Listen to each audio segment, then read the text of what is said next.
Okay, now we are in a new episode with Professor Sanwaknin. How are you? Thank you. Uh, Better every minute. yeah. And now, today we will talk again the mental illnesses. And first, I want to ask you: are we all mentally ill?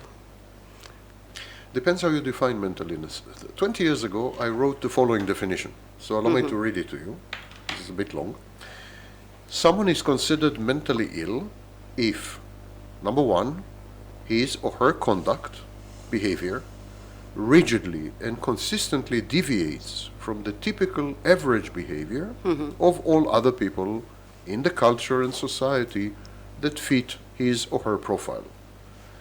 Whether this conventional behavior is moral or immoral is immaterial. Number two, his or her judgment and grasp of objective physical reality is impaired. Reality testing is impaired. Number three, so these are cumulative conditions.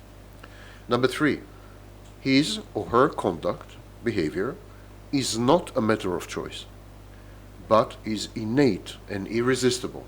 Number four, the behavior causes discomfort and distress. Number two, to the individual.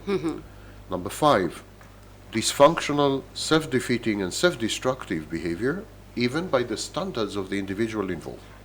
So we have all these conditions. Today, we decide if someone is mentally ill on two grounds. In modern practice, modern clinical practice, clinicians decide on two grounds. The first question is the person unhappy? Is the person distressed? Would the person like to be different? And the second question we ask, is the person functional in a variety of settings? Not only in one setting, not only in the family, for example, but in all settings, family, workplace, church, the public, and so on. If the answer to these questions are that the person is happy or egosyntonic, feels comfortable with himself, and functions well, relatively well, in all settings, regardless of what the diagnostic manuals say, we don't treat this person, we don't regard this person as mentally ill, and we don't treat them. So you could have in principle someone who is psychotic, schizophrenic, or someone who has borderline personality disorder. And they don't feel that anything is wrong with them. They feel they're okay. They're pretty content and they're happy-go-lucky and they're having fun. And where their life revolves in their different environments, they're pretty functional. They work from home, let's say, and they don't have a family, but they have a pet and Netflix. And that's okay, they're functional. They're self-sufficient, they're not reliant on anyone, they don't harm anyone, it's a critical feature. They don't hurt anyone, and so on. This kind of person we will not treat. Even if we know that this person has schizophrenia or borderline and so on, we will not regard this person as mentally ill. In short, mental illness combines three elements: distress, self-destructiveness, and harm to other people. It has a social dimension, an individual dimension, and an experiential dimension. How do you experience yourself? We have two conditions, egosyntony and egodystony. Egosyntony, I feel good with myself. Dystony, I don't feel comfortable with myself. I wish I were different. By these criteria, there are far fewer people with mental illness than we think. Mental illness is actually a rare event by these criteria. However, there are strong economic and financial interests, the pharmaceutical industry, the insurance industry, the healthcare industry, and they're pushing to pathologize more and more behaviors, additional behaviors, all the time. We're constantly pathologizing what used to be normal. We're constantly medicalizing what used to be ignored. And so we have reached a situation where about half the population would define themselves as mentally ill, judging, for example, by the Diagnostic and Statistical Manual. I will give you a number and that will explain everything I'm saying. In 1952, the first edition of the Diagnostic and Statistical Manual was published. It had 100 pages. In 2022, the text revision of the 5th edition of the diagnostic, that means 5 editions later, the number of pages was 1,100.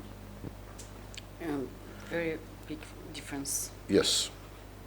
There is no other field in medicine, cancer, pulmonary disease, cardiovascular disease, no other field, where the textbook went from 100 pages to 1,100 pages. It is inconceivable that many behaviors, for example, drinking coffee too much, surfing the internet too much, all these are pathologized now. They're all considered mental illnesses, or mental disorders, mental health disorders at least. And there is, of course, the question, what is too much? The definition of what is too much should be completely subjective, not objective. What is too much for me is not too much for you. You may find people, or the company of people, suffocating and problematic, and you need a lot of alone time, you need a lot of privacy. You're a bit schizoid, maybe. I am even worse than you. Other people cannot live alone. They must be with people. They must be in company. They spend hours with other people. That's my wife. So, there's a huge spectrum. There's a huge variety. We need to be a lot more tolerant, a lot less assured that our way and how we are is the only correct way, and everyone that deviates from it is somehow sick or mentally ill. We like to label people, I think. We like to label people because it pays. There are huge industries. By labeling people, there are huge industries. Yeah. So, for example, take the following example. Until 1973, homosexuality was defined as a mental illness in the Diagnostic and Statistical Manual. Consequently, homosexuals were medicated. There were special centers where experts, scholars, clinicians, tried to convert homosexuals into heterosexuals. There was a whole industry around it. People were making millions, tens of millions, hundreds of millions of dollars. Of course, it pays to pathologize. Take, for example, narcissistic personality disorder. I started everything that you see today, I started it in the 30s, 30 years ago, I'm sorry. Not in the 30s, I'm not that old. You're a vampire. Yeah, yes. But 30 years ago, I meant to say. I started everything you see online, definitely, 30 years ago. And when I started it, there was nothing. Today, it's a huge industry. Yeah. Thousands of people are coaches, and they make millions and tens of millions, possibly hundreds of millions of dollars from YouTube revenues. So there is a big interest today to insist that narcissistic personality disorder exists, that it is an illness, that it needs to be medicated or treated, and so on. While the truth is that we have 2 diagnostic manuals. One of them is the Diagnostic and Statistical Manual, and the other one is the International Classification of Diseases, the ICD, DSM and ICD. The ICD, for example, does not recognize the existence of narcissistic personality disorder. 80% of humanity use the ICD, not the DSM. 80% of humanity do not accept that there is narcissistic personality disorder because it's not in the ICD. Only 20% of humanity, which is essentially United States, Canada, and some parts of the United Kingdom, only they insist that narcissistic personality disorder exists. And of course the reason is most of the money is made in these countries. Does it exist for you? Sorry? Does it exist? No, I completely disagree with the whole classification method, with making lists, with what we call differential diagnosis. For example, any clinician will tell you that a person is a narcissist on Monday, psychopath on Wednesday, and borderline on Friday. Chooses. Not chooses. All these disorders exist in all patients all the time. And in patients. Yes? So when someone has a cluster B disorder, is very likely to have all of them. There is no type constancy, there's no disorder constancy. What the ICD does is very, very advanced and very clever and reflects the latest knowledge. The DSM is about 25 years back in terms of knowledge. It's a very badly outdated book. What the ICD does, the ICD has a list of traits. They call it trait domains. You have a list of traits. For example, anankastia. Anankastia is a tendency to be obsessive compulsive. For example, dissociality. Dissociality is when you are either asocial or in most cases antisocial. And so on. So they have lists of traits. When a patient comes to clinical settings, what the clinician or diagnostician does, he, like Lego, he takes various traits and he combines them to a highly specific, tailored, customized profile of that specific patient. That is much better system. Much better system. Because each one of us, indeed, has a unique combination of traits. And these traits can lead to dysfunctional behaviors or even to pathologies. But these pathologies are never confined to a single differential diagnosis. These pathologies are all over the place. If a narcissist experiences stress and anxiety, if a narcissist is challenged, mortified, narcissistically injured, has no supply, collapses, in all these situations, narcissists essentially become borderline. They develop emotional dysregulation, they become suicidal. This is borderline, classic borderline. So a narcissist very often becomes borderline. A borderline who is faced with abandonment, rejection, real or imagined, anticipated, a borderline is likely to decompensate, lose her defenses, and act out. She is likely to become reckless, defiant, aggressive, sometimes violent, dangerous to herself and to others, and so on and so forth. And this is a great description of a psychopath. So a borderline becomes a secondary psychopath when she's faced with adversity. We see that all these differentials between that's a narcissist, that's a borderline, they're not true, they're counterfactual. That's not the way humans work. Humans are much more malleable and flexible. Add to this the fact that if you do have one mental health disorders, you're extremely likely to have others. So if you have a personality disorder, you're very likely to have substance abuse disorder, to be an alcoholic or a drug user. If you have substance abuse disorder, you're extremely likely to have a mood disorder. If you have certain mood disorders coupled with personality disorders, you're very likely to have in the background an anxiety disorder. You can't make these distinctions are not nonsense. That's not the way human beings work. That's not the way human psychology works. So today we over-pathologize, over-medicalize, and over-diagnose people, definitely. You can see it, for example, with ADHD or with autism. You know, autism diagnosis went up 5-6 times. I understand, people are more aware, they're more willing to come forward, but the likelihood that autism now is 6 times more common than 40 years ago is complete, unmitigated nonsense. There's no question that autism is overdiagnosed hysterically. And same with ADHD, which to this very day no one knows what it is. So many of these diagnoses are so fuzzy, so little based on, so little evidence based, there's no evidence almost. The definitions are so ambiguous and equivocal that sometimes I don't understand what they're talking about. For example, I have extreme difficulty to understand what is ADHD. And I can almost recite by heart the entire DSM and the entire ICD. I really know psychology. And I have difficulty to understand many of these disorders, especially the new ones. And so mental illness is what clinicians and scholars decide. It's not a real objective clinical entity. You cannot have a group of doctors deciding that tuberculosis is a disease.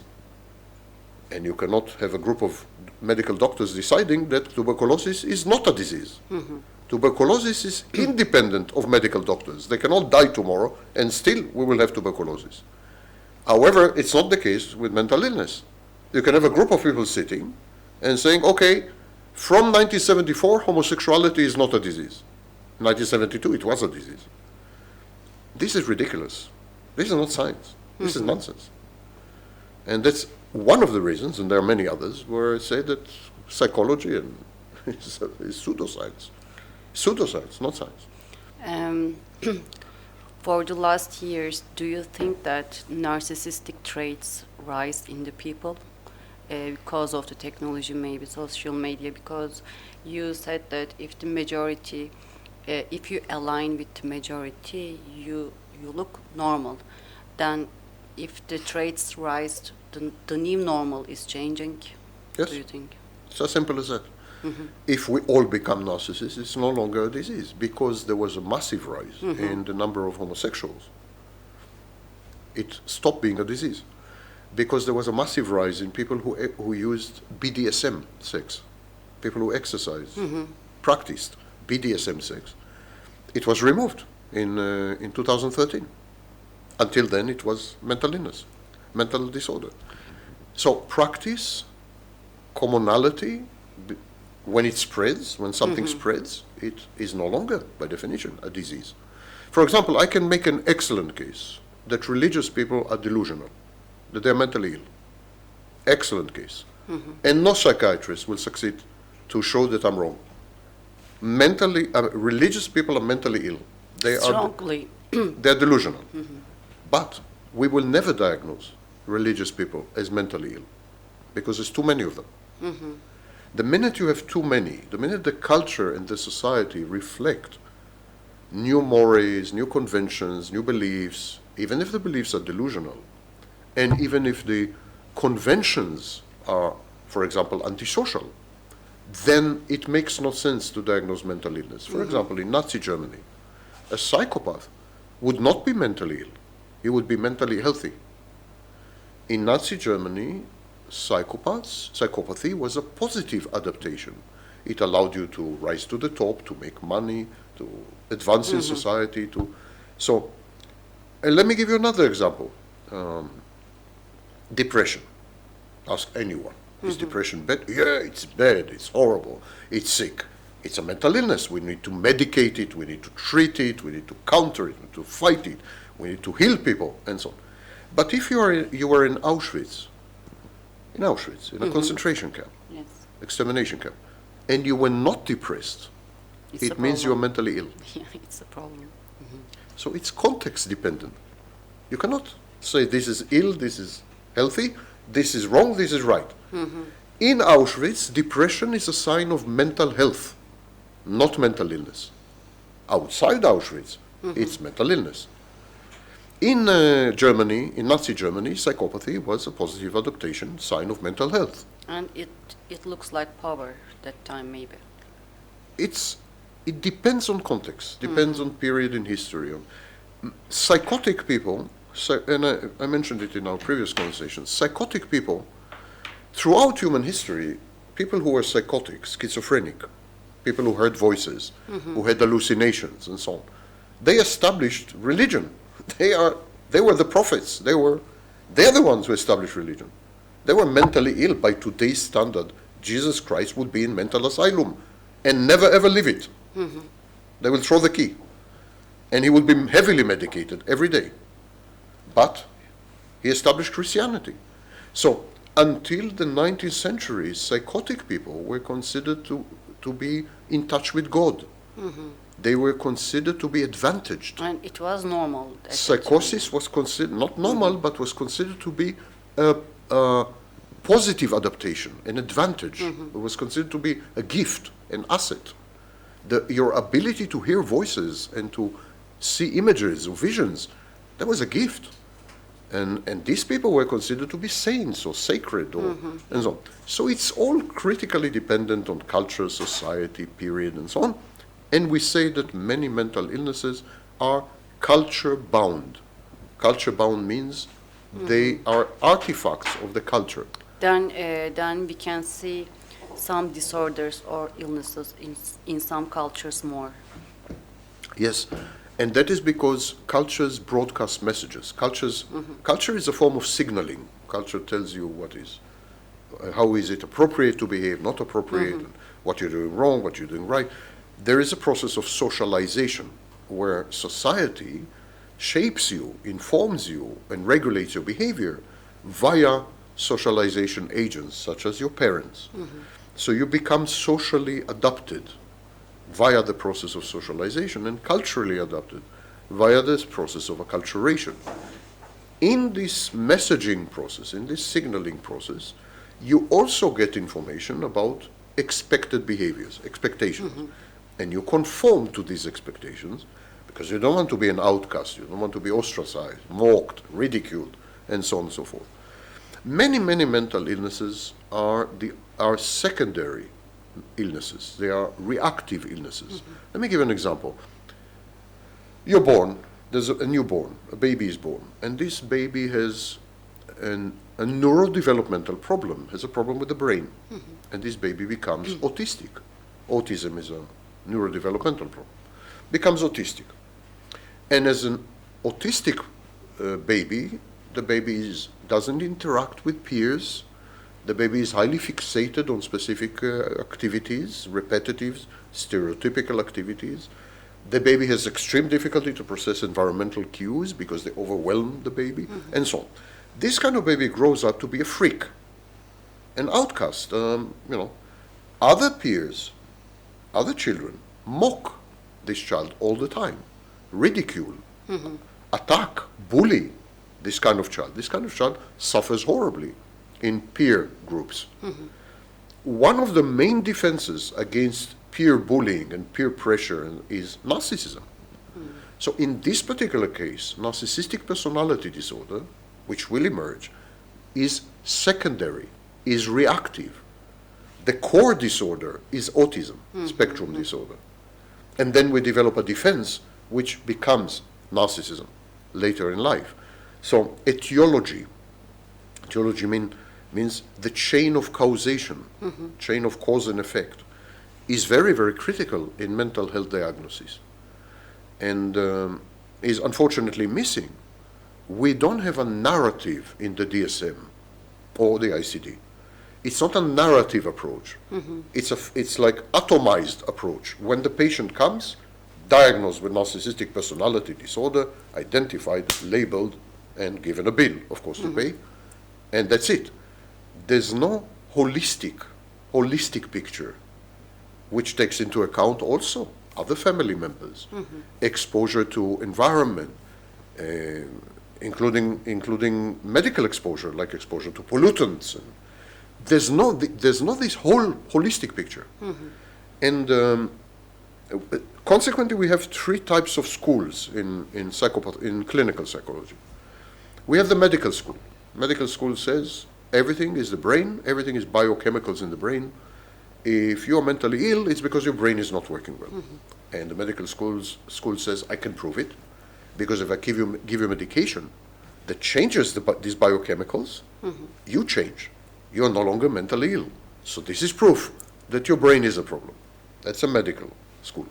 Then you have the holistic school. The holistic school says a human being is not only body, a human being is also mind, is also environment, is also spiritual dimension, is also this, also history, personal history, experience, this, that.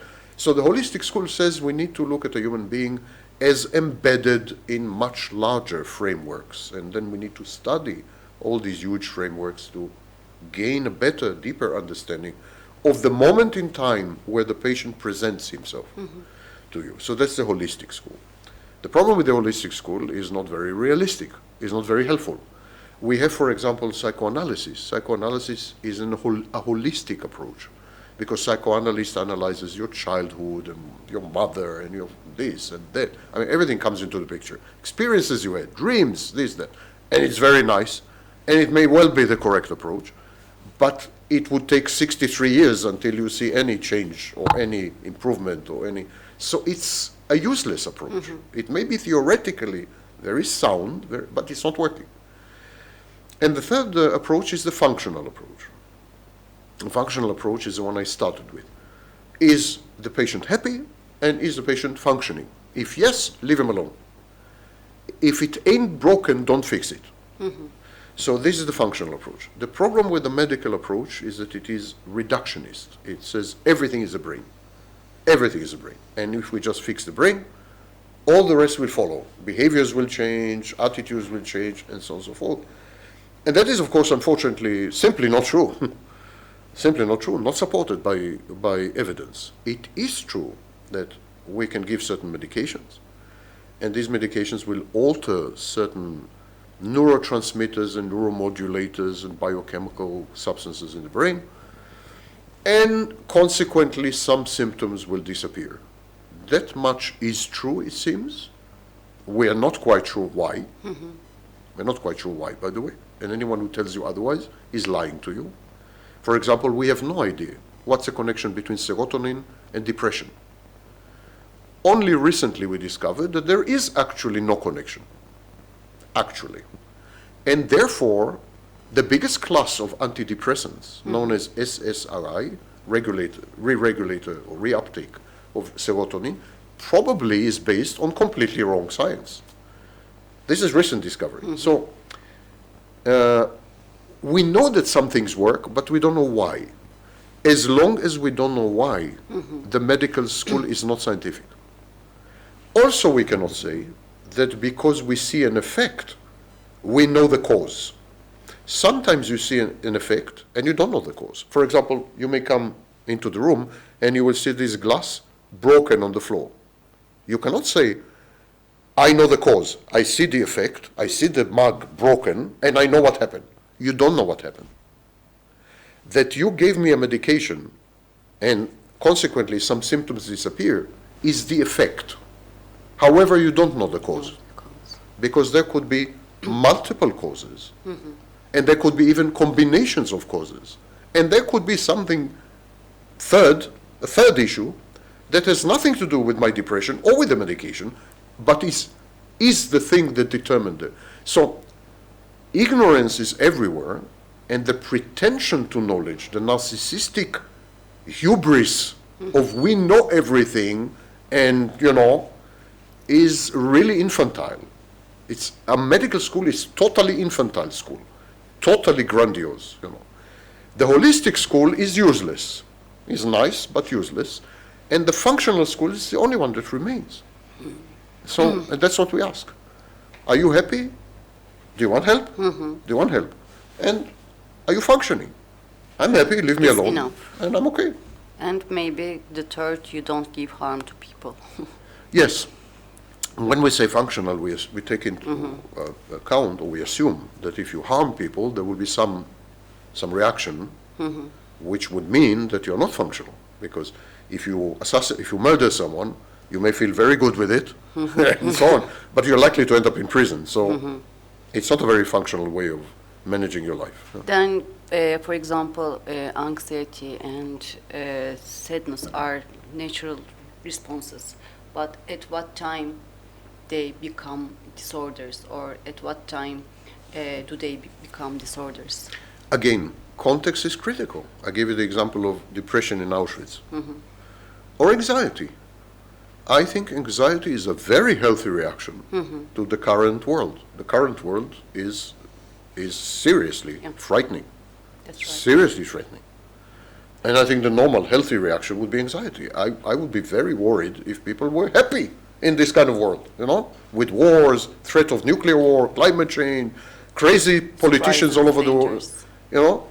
It would worry me a lot if people were extremely happy. When I see happy people on Instagram, I'm kidding you not, I'm worried about their mental health. Something's wrong with them. Something's wrong with them. So anxiety in this particular case is the appropriate reaction. The test for mental health is not whether something is wrong or right. There's no wrong or right in mental health. The test is your reaction context appropriate? Is your reaction appropriate, taking into account the circumstances. So anxiety and depression are, in my It's view, healthy now. healthy. In my view, indicators, they're not healthy, but they're indicators of mental health, of mentally healthy processes and dynamics. So, but we diagnose people with, we diagnose about one third of the population with anxiety and depression after COVID. After COVID, there was a survey in the United States, and one third of the population were diagnosed with anxiety and depression. And I thought it was an excellent sign, because really the They are living. appropriate reaction to COVID would be anxiety and depression. Absolutely. Yeah. And if we are beginning to look at it this way, then we would realize that clinical psychology can never be a science, and it is much more like literature, because it describes narratives. As the circumstances change and so on and so forth, certain behaviors and traits would become adaptive, would become correct, right. So, for example, I think narcissism is becoming more and more correct, a more and more correct response to reality.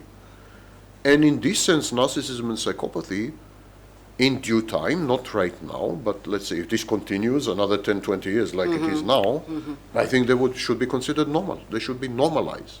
They should be considered healthy reactions. If you were in Nazi Germany a good-hearted, altruistic person, and you were hiding Jews in your house, that means you were suicidal. That means you were self-destructive. If you were hiding Jews from the Nazis, you're a good person, you're a good person, you're a moral person, you're an altruistic person, you're a wonderful person, but you're also totally crazy. You're also mentally ill to do this. Because it means they will kill you and your family, It's totally suicidal, totally self-destructive. So you cannot generalize. And the minute you cannot generalize, you don't have a science. I can generalize about cancer. When I say cancer, it applies equally in India, in Bangladesh, in Brazil, in Macedonia, in Russia. It applies in the 19th century, in the 20th century, and it will apply equally in the 25th century. It will be the same. Everywhere and at all times.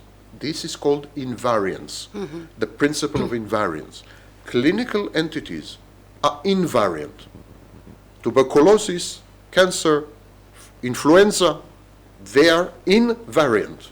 They are a doctor from the 25th century can communicate safely and without any problem with a doctor from the 20th century. That's not the case in psychology. Not. So the only other discipline where we react to context and changes is literature. You have wonderful literature about mental illness by Dostoevsky, the greatest psychologist to have ever lived.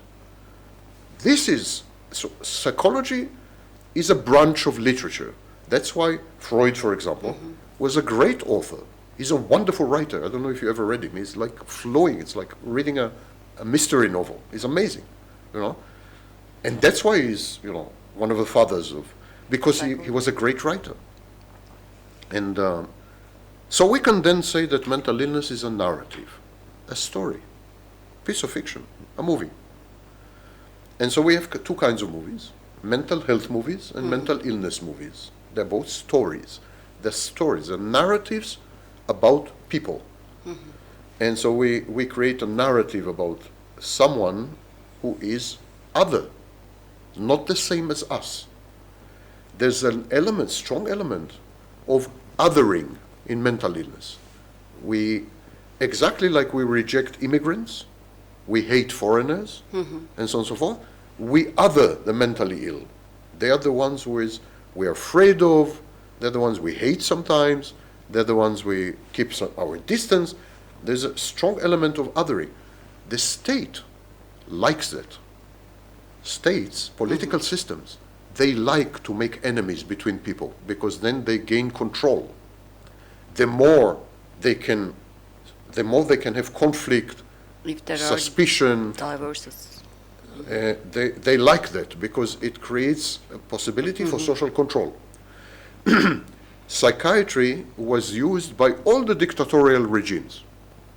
In Nazi Germany, psychiatry was used to kill people. Psychiatrists diagnosed mentally ill people. These mentally ill people were executed. In Soviet Russia, psychiatrists diagnosed people as mentally ill and put them in asylum for the rest of their lives. Psychiatry was always abused by dictatorial regimes because it is a tool of social control. And do you think that dictatorial regimes have psychopaths or sociopaths and they are using it? Dictatorial regimes? Can a normal person be a dictator, for example? No. To be a dictator, you definitely need narcissistic pronouns, narcissistic or psychopathic traits. Absolutely. I don't believe anyone can be a dictator without these traits, because first of all, you need to have reduced empathy, definitely. You need to have a lot of negative affects. In other words, you need to have a lot of hatred, a lot of envy, a lot of rage, especially rage. Dictatorships are built on anger. Collective anger channeled through the leader. And there are too many followers for the dictators. Then followers are also mentally ill. Dictators legitimize mental illness. What they do, they normalize it, and they allow people to express these parts of themselves, the shadow parts, or the dark parts. They say to them, it's okay to express this. It actually is beneficial to the collective. It's the right thing to do. It's moral, and so on. So they create alternative realities where the dark side is the light side, is the right side.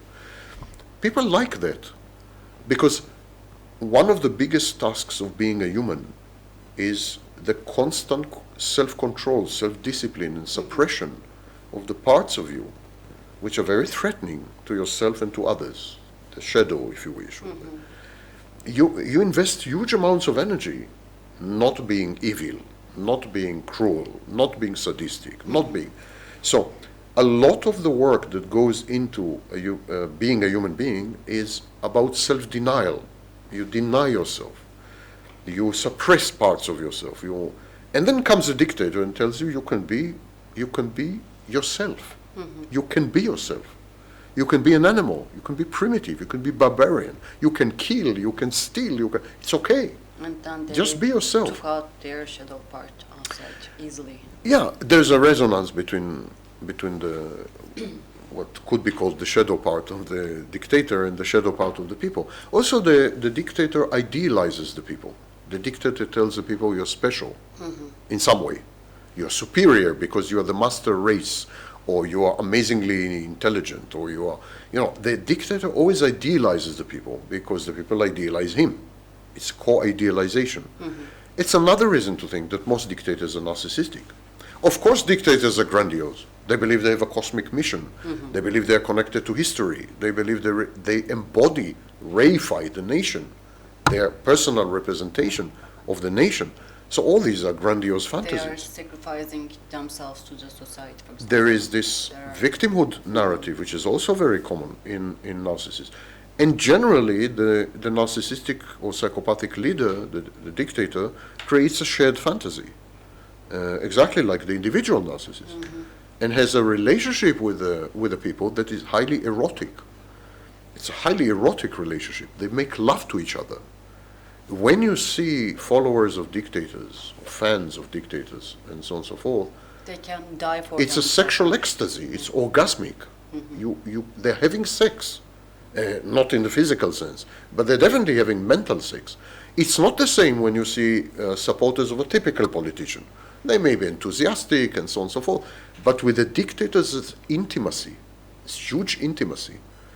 And this is completely irresistible because the fantasy says several things. It says, you're good. As my supporter, as my fan, that proves you're good or superior somehow. Number two, you don't have to make decisions. You don't need to be anxious. Leave everything to me and feel safe.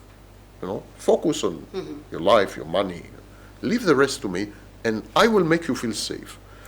The third is the fantasy. I will make you great again, or there will be, I will conquer territory, or I will make you rich, or there's always some fantasy. Always there is some fantasy. So the shared fantasy is irresistible. And the fourth element is, please feel free to be exactly who you are. You no longer need to internalize the constraints of civilization. You no longer need to be civilized. I'm giving you permission to not be civilized. And also against to the opponents, the ones who are against you, you can show the other face easily. I give you permission to not be civilized. You can be wild, or yes. You can get not be civilized means not tolerate other people, not tolerate other opinions, be violent. I give you permission to not be civilized. I give you permission to forget about civilization and become the animal that you always wanted to be, but you were suppressing it. In this sense, dictatorships are therapeutic. They're forms of therapy.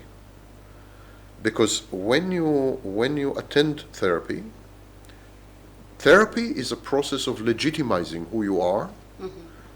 Therapy doesn't give you permission to be cruel or sadistic and so on and so forth, but it does give you permission to be who you are.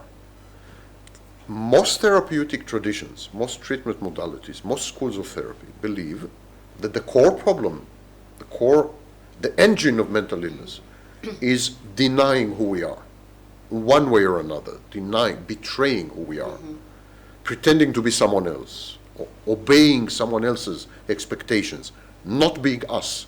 So when you go to therapy, most treatment modalities are about making you a friend of yourself, re-establishing trust between you and yourself, self-love. Dictatorships are exactly the same. They're forms of therapy, mass therapy. No, that's true. The dictator legitimizes who you are, says you're okay as you are. What's wrong with you? Why are you depressed? Why are you anxious? You're wonderful. You're amazing. And after just that, be yourself. We see so many angry people around because they let themselves to be angry. Anger is usually the result of frustration. And frustration, because there is a theory, it's called frustration aggression hypothesis in 1939, Dollard. Anger is result of frustration. Aggression is result of frustration. But frustration is, in 99% of the cases, a result of denying who you are. If you are faithful to yourself, if you're loyal to yourself, if you're authentic, you will almost never be frustrated because you are who you are. You can be frustrated from the outside. Outsiders can frustrate you. But then, if you are who you are, you will react appropriately. You'll put boundaries, you'll punish them, and so on. So, again, you will not be frustrated. And dictatorship tells you, I have a perfect way, I've found the perfect solution for you to never be frustrated. Just be yourself. Be yourself. It's therapy, definitely. The dictator is the master therapist. And the cult that he creates and the fantasy that he creates and so on are therapeutic in nature. And that's why many people, many scholars, have a pretty negative view of modern psychology and modern psychotherapy. As they believe that it encourages, psychotherapy encourages self-acceptance that is not always, or that may go too far, that is not always the best idea. Let's put it this way. There's even there's a recent a series of documentaries, four chapters, about the rise of psychotherapy and the rise of totalitarianism, and how psychotherapy legitimized totalitarianism, and how totalitarianism is actually built on abuse of psychological insights. How totalitarian regimes and dictators and authoritarian personalities abuse knowledge gleaned from psychology, gained from psychology, especially clinical psychology, to manipulate the minds of people. I forgot the name of this series, but it's magnificent. Magnificent. We will share the link under the video. Yeah, but I forgot the name of the series. It's a British series. It was released a few years ago, And it analyzes Stalin and Hitler and Mao, and stunning series. And then I'm reading from Gustav Jung, because you talked about the shadow part. And Gustav Jung says that one doesn't become enlightened by imagining figures of light, but by making the darkness conscious, as you said about the shadow part. Why can't we accept our shadow part, and can we talk about the shadow part a little bit? What is it? Jung is a special case because the core tenet, core concept of his work was complexes. And he believed that what we call the shadow part, I'm not sure he ever used this phrase, but okay, what we call the shadow part is actually a repository of complexes, rejected parts of ourselves, and so forth. It's important to understand that Jung was severely mentally ill. Yeah. Jung was psychotic and spent actually 5 years in mental asylum. Not small, not short period.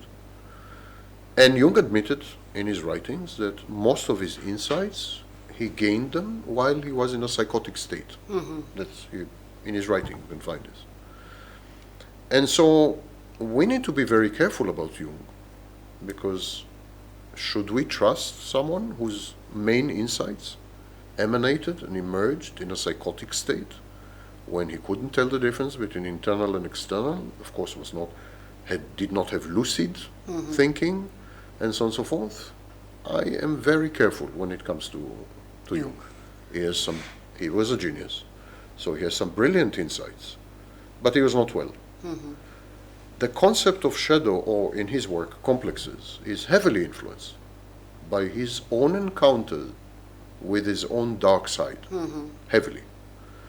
His emphasis on the dark side and on complexes, I think, gives them too much power and exaggerates their role, their percentage, and their importance in the mental composition of people, because that has been his experience. That has been his main experience. Exactly like Freud, his experience was in a highly specific society with a highly specific father, and consequently he created a psychology that reflects his own history. His own life. And so, but of course we can generalize and say, Jung or not Jung, we can generalize and say that there are parts of ourselves that we reject. Even in the work of Anna Freud, she came up with the concept of projection. She was the first to go deeply into this. So projection is when we have parts of ourselves that we don't accept, parts of ourselves that we reject. We feel ashamed, we hate these parts, and so. So what we do, we get rid of them. We get rid of them by attributing them to other people. That is projection. Sometimes we force these people that we project onto, we force them to behave in a way that confirms this, that confirms these parts. So this is called projective identification. Why do we reject some parts of ourselves? There are many reasons. Sometimes we feel that these parts are dangerous. They are threatening somehow. They're threatening our inner harmony and peace, or they're threatening our lives, or they're threatening our livelihood, or they're threatening people we love. So for example, in obsessive compulsive disorder, there's a feeling that your mental issues or mental illness or dark side is threatening people you love. And that's why we have rituals in obsessive compulsive disorder. There are rituals like in religion, superstitious rituals that are intended to protect people you love. Washing hands, for example, or so. That's one variant of OCD, but that's an example. So, protective function, that's one reason. Second reason is society. Sometimes we have drives or urges and so on and so forth, which society tells us are wrong and ill. And then, of course, we try to deny them and bury them and reframe them or project them or whatever. And of course, it was Freud who came up with the concept of id. The id is the repository of drives and so on that are mostly socially unacceptable. And then that's why we had to develop the ego, and the ego is in touch with reality and controls the id. Ego is like a parental figure. So that's another reason to reject some parts of you and to deny them and so on. Take, for example, a pedophile. the vast majority of pedophiles are not active. They do not do anything to children. And the reason they don't do anything to children is because they are aware that there is a dark side in them. They don't want to hurt children, so they suppress it or control their behavior and so on. They can control it. Yes. Yeah. Vast majority of pedophiles control. Only tiny percentage are actually active. Luckily, because prevalence or incidence of pedophilia is much bigger than we admit. Much bigger. About 15% of people have pedophilic fantasies. 15, Yeah, 1, it's 5. clear because there are percentages of the porn, child porn in the world. It's too high. 15% have pedophilia. And when I say pedophilia, it's not hebephilia. Hebephilia is when you're attracted to teenagers. So if you add this, we are probably talking about 1/3 of the population, maybe more, It's so high. maybe 40%, at least, at the very least. So luckily, the overwhelming vast majority of people, of these people, don't act on their drives and so on. So another reason to suppress. There is shame. Shame and guilt are major motivators to suppress what you consider to be your dark side and so on. Shame is more powerful than guilt. Guilt is socially inculcated, it's the result of social. But shame is innate. Shame emerges from the individual. Comes from And usually shame reflects a state of helplessness or hopelessness. So a child who is abused and traumatized all the time feels shame because he feels helpless and so on. This shame gives rise to narcissism later. We therefore have parts of ourselves, all of us have parts of ourselves which we don't accept. And there is a problem, I think, in all of us. We try to be perceived good instead of being good. So it's a problem of validation also in the society. Yes. We seek validation so much. Sometimes we want to be perceived as good, but sometimes we want to be perceived as dangerous or evil. Or I wouldn't generalize. I think most people want to be perceived in a way which would advance their interests. And we call this self-efficacy. It's not so much about being good. It's about being acceptable, being condoned. So if you are in an environment where being good gets you things, advances your priorities and goals, you would be good. If you're in an environment where being bad, you're a guard in Auschwitz, or SS officer in Auschwitz. In that environment, being bad advances your, then you would be bad. That's right. If you're in an environment where being greedy, so we constantly adapt to societal expectations and That's reflect them. And For example, in our society, being victim and being good. yes, now we have is victimhood flat. as well. Yes. Yes. So Campbell said that we are transitioning from age of dignity to age of victimhood. So now everyone and his dog is a victim, and the problem we are facing, there are so many victims, there are not enough abusers. I'm not kidding. So what we are doing now, we are converting people into abusers, because otherwise we will not be justified as victims. And so you declare yourself as a victim, immediately you look around, who victimized me? Who is the abuser? And you would impose this narrative on someone, either via projective identification, you would force them to abuse you. You would provoke them, you would attack them, you would challenge them, sabotage them, and then they will attack you and you say, you see, I'm an abuser, I'm a victim, I'm being abused. What is the base fear of these actions? Base fear?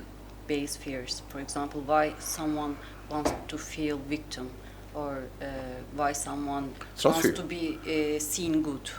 What is the base fear? It's not fear at all. It's Need. it pays. It's a need. It pays. It's a self-efficacious strategy. It's a strategy that pays. If you're good in some environments, it pays. You get admiration, adulation. You get money. It pays. And generally, we do this subconsciously. Depends. Sometimes yes, sometimes no. Psychopaths and narcissists, for example, infiltrated victimhood movements and social justice movements because they realize that by being a victim, they can make money, they can get attention, they can rise to the top, So there are studies, 4 studies in Israel, 1 study in British Columbia, 1 study in Taiwan, and so on. There are studies that show that now social justice movements, activism movements, victimhood movements are totally infested and infected with narcissists and psychopaths. You can see this online, of course, Yeah. where narcissists, many narcissists, declare themselves as empaths, whatever this nonsense means. Because when you're a victim, you get attention. Also, you have special rights, and you can impose obligations on other people. You can't behave this way. I'm a victim, you know? You need to be sensitive with me. You need to give me concessions. You need to allow me to behave badly because I'm a victim. You can also make money, of course. As a victim, you can write books, you can have podcasts, it's great. So there are many incentives to become a victim, many incentives to be a good person, and many, many incentives to be a bad person, of course. Crime. Most crime pays. It's not true that crime doesn't pay. Most crime pays. The detection rates and incarceration rates of criminals are very low. The vast majority of criminals are never caught or rarely caught. And they end up with a lot of money, with, you know. Yeah, there are films and books about It's a them. strategy. So these are coping strategies, and they intend to maximize benefits. And the whole process is called self-efficacy. If external validation disappeared, how would we define our own value?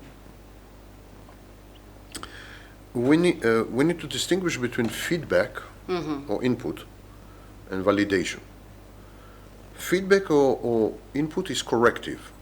So when you receive feedback and input from the environment, human environment, you are able to calibrate yourself. You make slight modifications in behavior, you adapt your speech acts, you adopt maybe a new thinking or belief or ideology, and so on. You're modified by input and feedback. When validation is a reason to not change. Feedback and input is a reason to change. Validation is a reason to not change. We seek validation in order to avoid change. Either we are afraid of change, or we are grandiose, we think we are perfect, or whatever the reason may be, it's about avoiding change. Validation, therefore, exactly like happiness, is one of the worst things that can happen to you. So if you're constantly validated, exactly like if you're constantly happy, you have no reason to change. You have no reason to learn. Or if you live just for validation, I think it can be a disorder. Yeah, I mean, Just- narcissists just seek live for- validation all the time. But even if you don't live for validation, even if you just consume validation, it's a poison. It's not good for you. Same with happiness. State of happiness, validation, they induce stasis. They fixate you, they freeze you. You never grow, you never develop, you never transform. It leads nowhere, it's a dead end, and so on.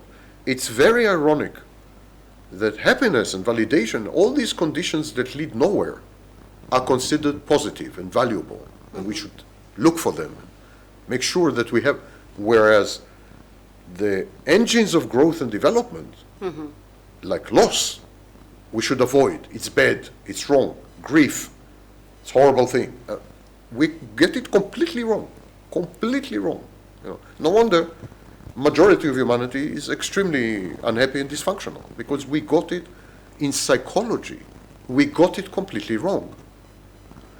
If a patient comes to a therapist, the therapist is very likely to tell the patient, you should put boundaries and avoid losses, and you should be happy, and you should... Instead of telling the patient, I will teach you how to accept loss. And if your relationship is bad, you should initiate the loss. You know? Instead of...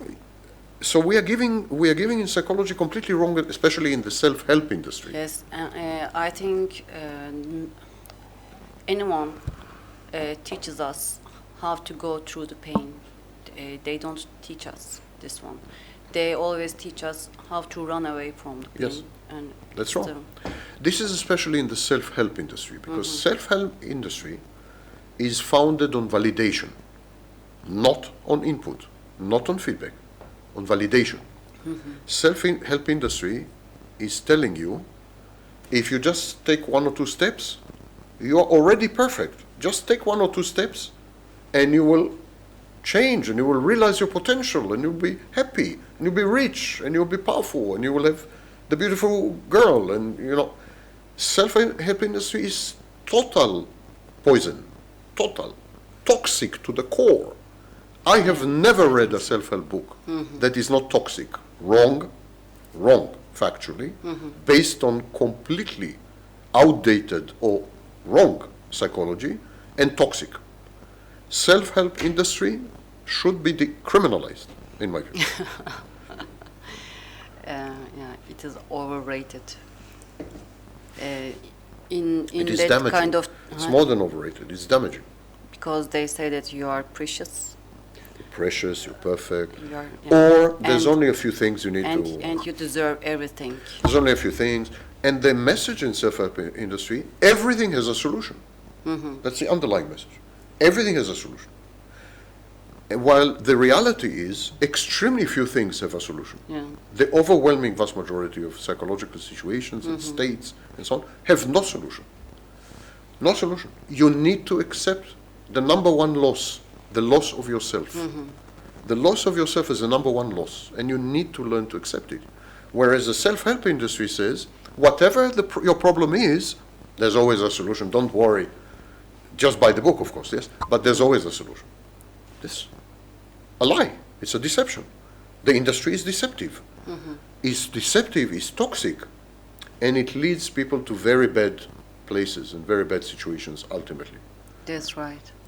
And people can't accept the things without closure or without the results. Sometimes it's so meaningless to wait the closure or something else. You have to accept and move on by your own power. And I will ask you something.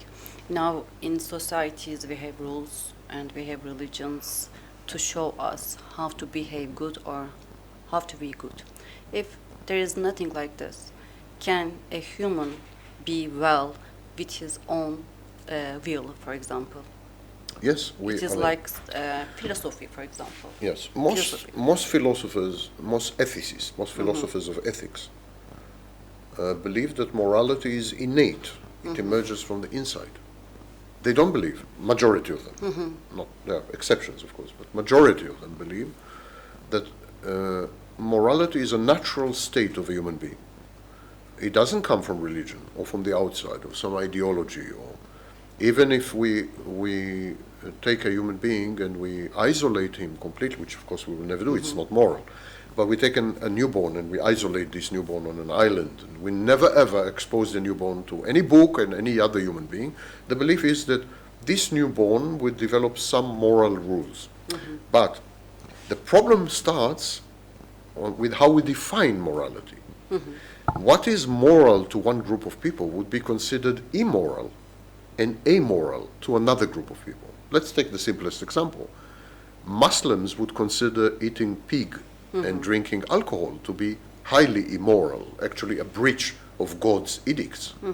Whereas Christians would think that, or Jews actually, would think that drinking alcohol is a religious observance. So Jews drink alcohol as a religious practice in Passover, for example, while Muslims would find this to be abhorrent. Morality is the same.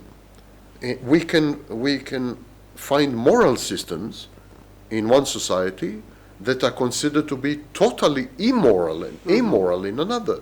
One example is that there are dozens of primitive societies, tribes and so on, where monogamy is not practiced. Polyamory is practiced. A woman has many men and shares her life with many men and has sex with many men. And this is considered to be the moral standard. Of course, in Christian or Judeo-Christian societies and Muslim societies, of course, this would be considered disastrously immoral or immoral. You have in more ancient Muslim societies, a man could marry for women. Whereas in the West, it's a crime. Crime, literally, you go to prison. So, But there are cultural differences. For example, there are basic human values, for example. like being trustworthy, being loyal. Even this is a myth. To Even life. this is a myth. Yeah, and I'm asking that values. Yeah. If, Well, that's a myth. if the social pressure goes off, can we be moral? Again, what is morality? Yeah. We will We come say up. trustworthy We will and- come up with rules. We come up with norms. We'll come up with conventions. But the idea of morality is counterfactual. There's no such thing. What is moral in one society is immoral in another society. There is no set of rules which are common to all societies and all periods. None. Not even the rule to not kill. It's not true. It's not true that the law, the rule, do not kill other people, is common to all cultures, all societies, and all periods. Completely untrue. For example, in samurai Japan, to kill was moral. Killing was the foundation of the morality there. You can watch the series. You can kill who, for example? Almost everyone. Almost everyone. Killing was the regulatory norm in Japanese samurai society. You can watch the series Shogun, the new series Shogun I will on check it. Netflix, and you will see what I mean. All the institutions of Japanese society are founded on killing.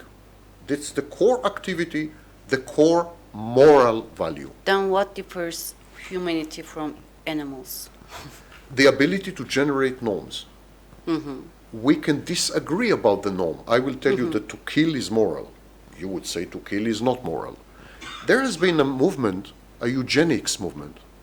The eugenics yeah. movement in the 19th century and 20th century advocated killing people. Advocated. That was the core moral value of eugenics, to kill people. Yes. To kill the weak, to kill the sick, to kill the mentally ill, to kill the retarded, the intellectual And challenged. these ideologies are a bit disordered ideologies, No. I think. No. Morality is a myth. There's no universal morality. However, it is true that human beings generate all the time rules, norms, conventions, and mores, and that this can be on the individual level. It does not have to be on the social Yeah. level. Individual. That part is true. However, it's not true that there are rules that are valid everywhere and at all times. That is completely untrue. The Ten Commandments, they are not valid everywhere all the time. Not. Simply not. Humanity is very dangerous if there are no rules. We are easily distracted. You can't continue to use morals, the word morals, when I just explained to you that there's no such thing. What is moral in Japan is in the 16th century is not moral today. What is moral in Muslim society is completely immoral in Christian and now society. by the technology, everything is changing, and It has the nothing to do with things- technology. These societies precede technology. It's not technology. It's that groups of people generate norms and rules and laws, and these norms and rules are idiosyncratic. They're unique to that group. They are not universal. There hasn't been a single group of human beings, ever, or individual, who generated a universal morality. None. This never happened. And do you believe in human potential? For example, we say that create your potential, create your own principles for individual state. I say, do you believe that someone can create himself or herself and create her potential?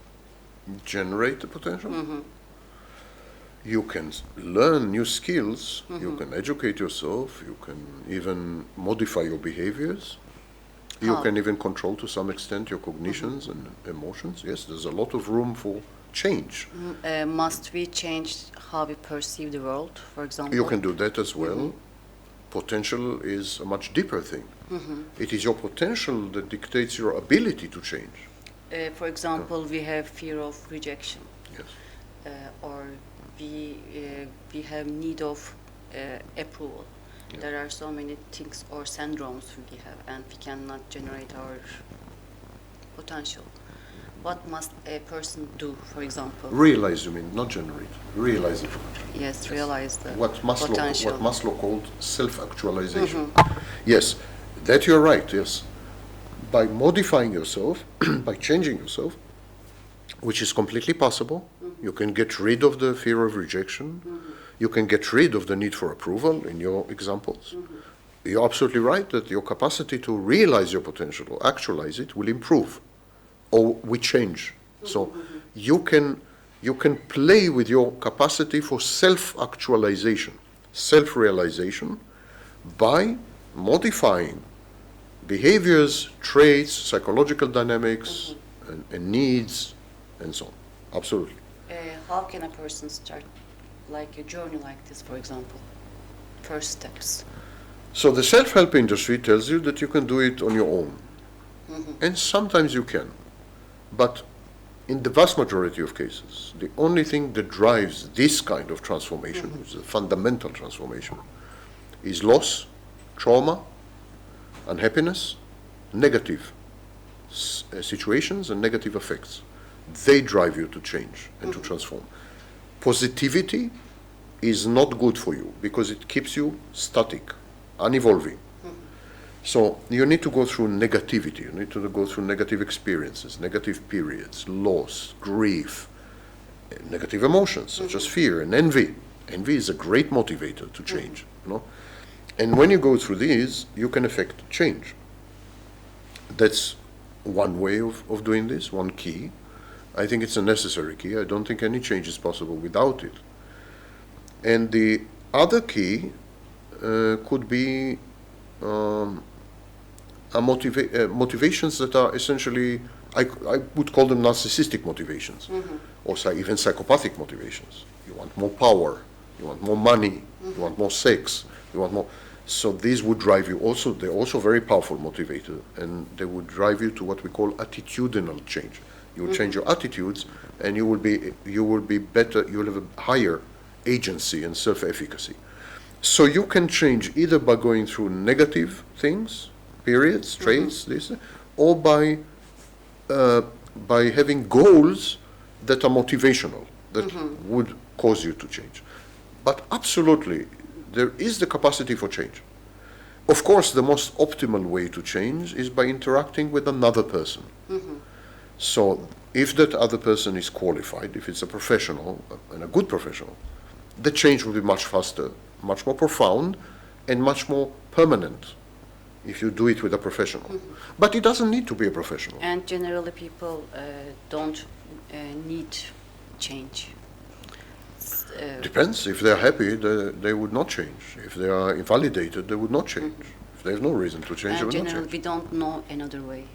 We don't know that we must change. And there are No, when you're consequences. depressed, when you feel bad, when you're unhappy about yourself, and so on and so forth, you always seek change. But unfortunately, the vast majority of people, they seek change that is self-destructive and dysfunctional. For example, they begin to use drugs. To use drugs or drink alcohol is a way to change yourself, of course. It's a way to change the environment also. So this is about change, but it's a very bad way. It's a wrong way to go about change. You need the presence of another person. So the another person doesn't have to be a therapist. Could be a very good friend, or could be a grandmother, a wise grandmother. But you need this. Another person is the biggest catalyst for change. Once you have decided to change, the first stage is to diagnose yourself. There's a problem, I need to change. There's a problem because I want these goals, or there's a problem because I'm feeling very negative, and I need to change. So then you need another person.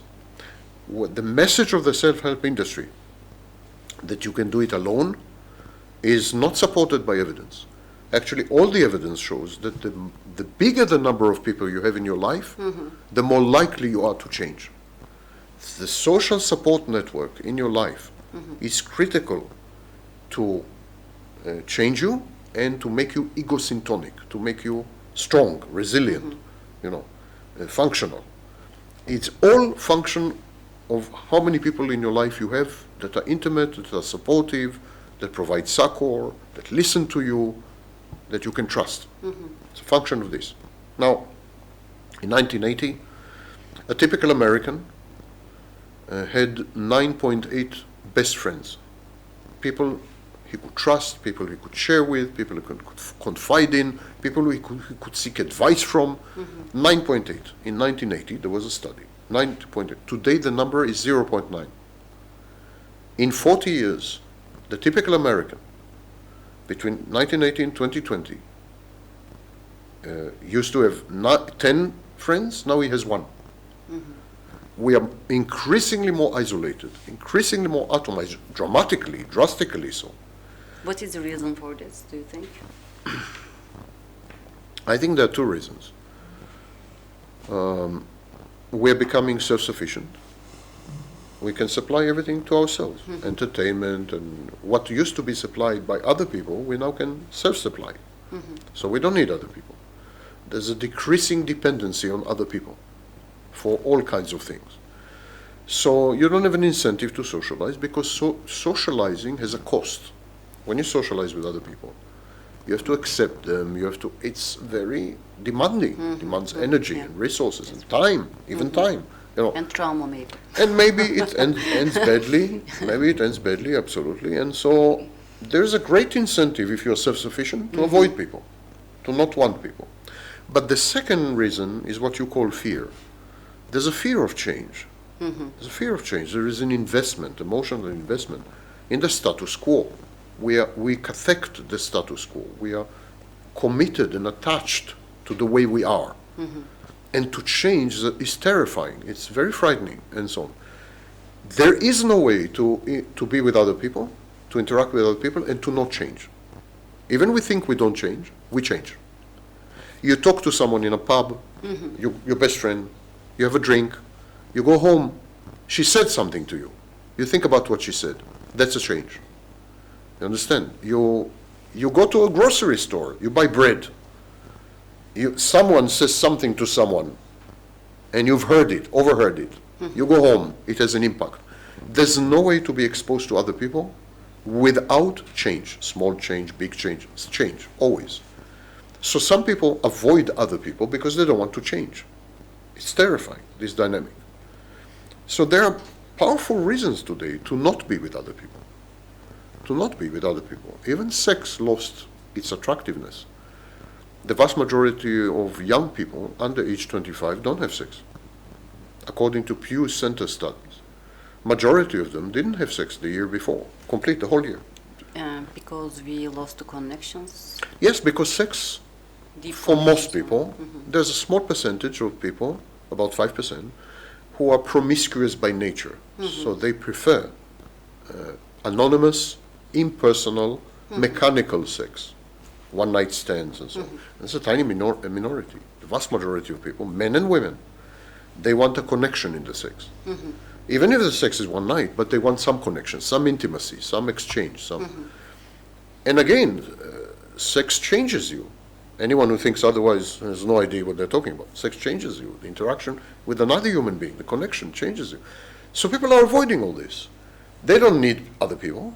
They can supply everything through the computer, and and because they don't need other people, they don't want to pay the cost of associating with other people. And I always thought that the natural state of people is alone. I don't agree with Aristotle. Aristotle said that human beings are zoon politikon.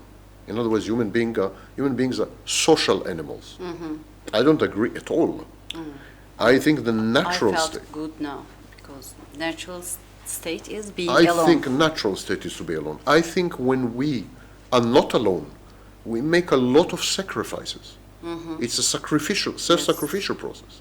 The sacrifice could be tiny, could be huge. There is no interaction with another person without sacrifice. You have to sacrifice your time, your attention. There is a sacrifice. Why should we sacrifice anything if we don't need people? So technology is allowing us to avoid these sacrifices. The problem is that when we avoid these costs and when we avoid these sacrifices, we also avoid the potential for change. That's the cost. That's what we are paying for. Can't someone change by herself? No, not in my view. Not in my view. Even when you change by yourself, it's because you are thinking of other people. You're saying, I'm changing for my You children. can observe and read and... Not only that, but you say, I'm changing for my children, or I'm changing because I want a better job. I like that. It's always referential. There's not change for yourself. It's always in context. I'm changing because I want more money. I'm changing because I want to be a nicer person, more There pleasant. must be a purpose if you want to change by yourself. The purpose always involves other people. You cannot imagine yourself completely without other people. No such thing. So always they're involved. Even if they're not physically there, they're in your mind. Change is always in reference to other people. We call it relational. Change is always relational. In the 1960s, there was a group of very prominent psychologists in the United Kingdom, Guntrip, Fairbairn, Winnicott, and so on. They were known as object relation schools. And these psychologists said that the self is relational, is the result of interactions with other people, and consequently all our behaviors and any transformation, they're all relational. You cannot isolate, you cannot, even if you're alone at home and you never see anyone else, in your imagination, other people exist. Yes, you are interacting. Always. Even if you're interacting with someone who died. Let's assume there's someone who died. Even if you're interacting with that, it's still someone. It's still a person. Try it in the hotel, and you will see that you cannot come up with any thought about yourself that does not involve another person. Yeah.